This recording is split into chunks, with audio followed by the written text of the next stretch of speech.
안녕하세요, 한민철입니다. 오늘부터 약 3강에 걸쳐서요 3차 산업혁명과 4차 산업혁명까지를 총 정리를 해드릴 거예요. 그 첫 번째 시간인 오늘은 4차 산업혁명에 관련된 주요한 책 4권을 소개하고자 합니다. 안 읽으셔도 돼요. 유튜브나 이런 데 가시면 한 5분 이렇게 압축해서 설명해 주는 것들 많잖아요. 4권의 책에 대한 내용을 알고 계셨으면 좋겠습니다 하는 걸 일러드릴 거예요. 시작하겠습니다. 제가 총 3강에 걸쳐서 드리고 싶은 말씀은 이 5가지 이야기인데요. 이 5가지 이야기를 잘라서 드릴 거예요. 오늘은 책 이야기 먼저 할게요. 4차 산업혁명, 이제 모르는 사람이 아무도 없어요. 불과 몇 년 전까지만 해도 약간 먼 나라, 이웃 나라 이야기 같았는데 지금은 이미 우리 생활 속에 밀접하게 관계하고 있다는 걸 누구나 다 알고 있습니다. 4차 산업혁명 얘기를 할 때 저는 이 영상을 4차 산업혁명을 한 번에 설명시켜 줄 수 있는 가장 좋은 영상이 아닐까라고 생각을 하는데요. 링크도 있고요. 아랫단에 링크도 남겨놓을게요. 영국의 한 드라마 이야기인데요. AI 로봇이 우리 생활에 아주 밀접하게 다가왔을 때 우리의 세상은 어떻게 변해갈까라는 걸 실제로 드라마로 보여주고 있는 내용이에요. 한번 보셨으면 좋겠어요. 4차 산업혁명이란 말을 제일 처음에 쓴 분은 물론 다른 분들도 계시겠지만 이론화 시키신 분이 이분이 아닐까 싶네요. 클라우드 슈밥이라는 아저씨인데요. 이분이 2016년 다보스 포럼에서 했단 말이에요. 4차 산업혁명 이라고 딱 규정 지으신 것 같아요. 이 책에는 그런 내용이 숨어 있습니다. AI가 오면 어떻게 될 것이다 이런 걸 말씀하시는 게 아니라요, AI라는 세상이 왔을 때 이미 우리는 어떻게 질서를 잡아갈 것이며 세상과의 약속을 할 것이며, 그러니까 그런 세상이 왔을 때 우리는 어떤 자세를 취해야 할까요를 말하고 계시는 책이에요. 책은 사실 조금 지루해요. 그러니까 누가 해놓은 걸 정리된 걸 좀 빨리 스킵해서 정보를 취하시길 좀 바랄게요. 개인적으로 이 책 꼭 좀 읽었으면 좋겠습니다 하는 책이 이 책인데요. 두꺼워요. 두껍고 이게 시리즈물 같은 건데 사피엔스 다음에 호모데우스도 나오곤 했었는데 어쨌든 저는 그 첫 권 사피엔스는 꼭 한번 읽어보길 적극 권장 추천합니다. 제가 느낀 이 책의 키워드는요, 이분이 그런 말씀을 하십니다. 인간이 드디어 죽음이라는 것에 대해 정면으로 도전하기 시작했다. 안 죽겠다는 얘기를 대놓고 이제 하기 시작했다는 거죠.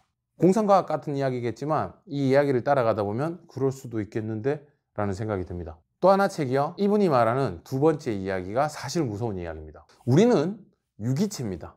어떤 형태로 이루어져 있고요, 물질입니다. 우리는 인터넷 또는 소프트웨어, AI, 시스템 이런 것들은 형태가 없는 무기물이에요. 무기체라는 거죠. 세상 어디에도 있고 어디에도 없는, 그죠? 그런 관련된 영화들이 몇 번 나왔었거든요. 루시라던가 트랜센던스라던가. 사람이 죽게 되는데 그 죽은 사람의 정신과 생각과 뇌 속에 있는 모든 데이터는 컴퓨터로 옮겨진 그런 영화들인데요. 실제로 이런 일이 불가능할 것 같기도 하지만 언젠가 결국 우리도 무기체로 갈 수도 있다. 다시 말하면 저희가 컴퓨터 안으로 들어갔다가 나와서 다른 사람의 몸에 들어갈 수도 있고요, 다른 로봇에 들어갈 수도 있다는 가설을 내려볼 수 있다는 거예요. 그런 세상이 올 수도 있다라고 말하고 있습니다. 두 번째 책인데요, 다빈치 코드라는 영화 아시죠? 되게 유명한 영화 있잖아요. 그 영화의 시리즈물인데요, 그 중에 하나 오리진이라는 겁니다.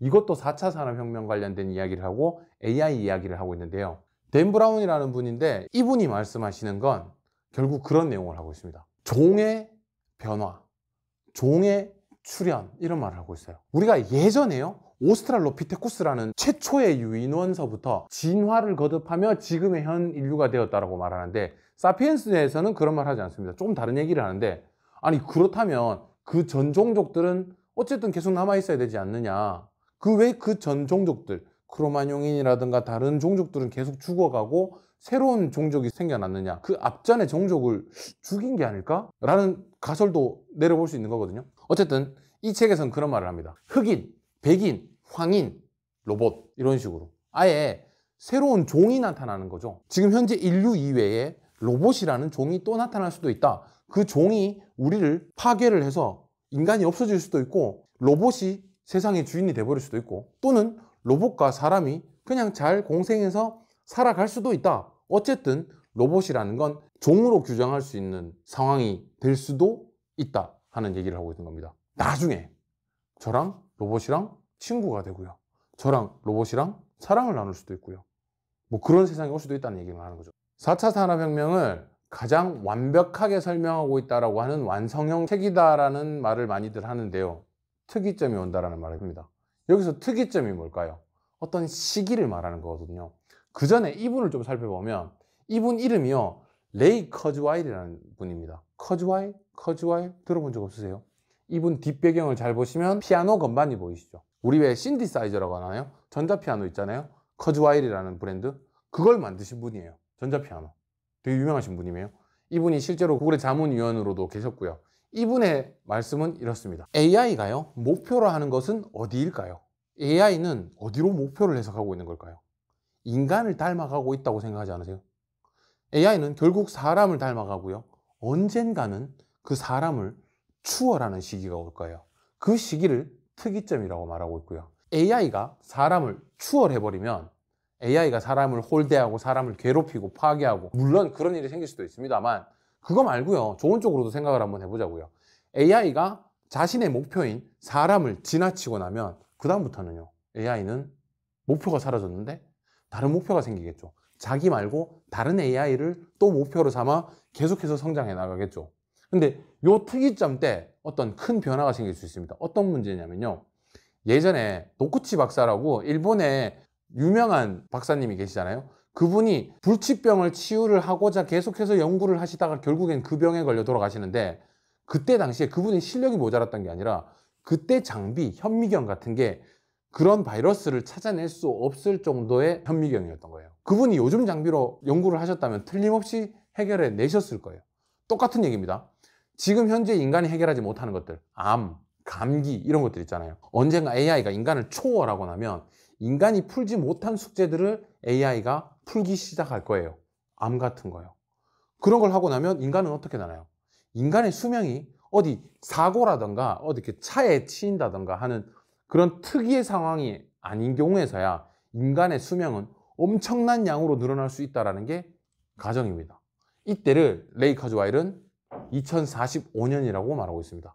2045년이 되면 인간은 실제로 수명이 우리가 생각하는 수준보다 훨씬 길게 살아가야 될지도 모른다는 얘기를 하죠. 자, 여기까지가 총 4권의 책이었습니다. 이 책은 하나같이 결국 어떤 한 곳으로 수렴하고 있거든요. 때가 되면 AI는 반드시 우리와 함께 살게 될 거고요. AI에게 우리가 정복당할 수도 있어요. 영화 같은 거 보면 그런 경우 많잖아요. 정복을 안 당하기 위해서 인간은 끊임없이 안전장치를 걸 거란 말이에요. 저항을 걸 거예요. 그래서 결국 공생하는 시대가 올 수 있거든요. 공생하는 시대가 왔을 때 우리는 어떻게 살아가야 할까요? 하나만 더 말씀드릴게요. 만약에 여러분들이 지금은 한 80살, 뭐 좋다, 100살까지 산다고 생각하면 100살을 보고 계획해서 삶을 살아가시는 거잖아요. 우리가 만약에 150살까지 산다고 치면 그 중에 제가 만약에 50살을 먹었어요. 그럼 저는 50살까지 중년일까요? 청년일까요? 초년, 중년, 장년으로 나누면 150이니까 저는 50살까지 청년이에요. 초년. 그러니까 삶의 계획을 완전히 바꿔야 될 수도 있다는 얘기죠. 예를 들어 150살까지 살아야 되는데 은퇴를 70에 했어요. 나머지 70년을 뭔가를 먹고 살아야 되는 상황이 생기는 거죠. 2045년이면요 대단히 먼 나라가 아닙니다. 앞으로 20년 후 정도인데요. 만약에 지금 듣고 계신 여러분이 20살이라면 약 40 정도의 나이가 되면 그런 세상이 올지도 모른다 라고 예측하고 있잖아요. 근데 속도가 코로나다 뭐다 해서 속도가 더 빨라지고 있거든요. 더 빨라질 수도 있어요. 그런 세상이 왔을 때 지금은 우리가 인생을 100살 기준으로 살고 있다면 그때 되면 150, 200을 기준으로 살아야 될지도 몰라요. 인생의 계획을 바꾸셔야 될 수도 있다는 얘기를 하는 거죠. 여기까지가 4차 산업혁명 관련 좋은 책 4권에 대한 소개였습니다. 감사합니다.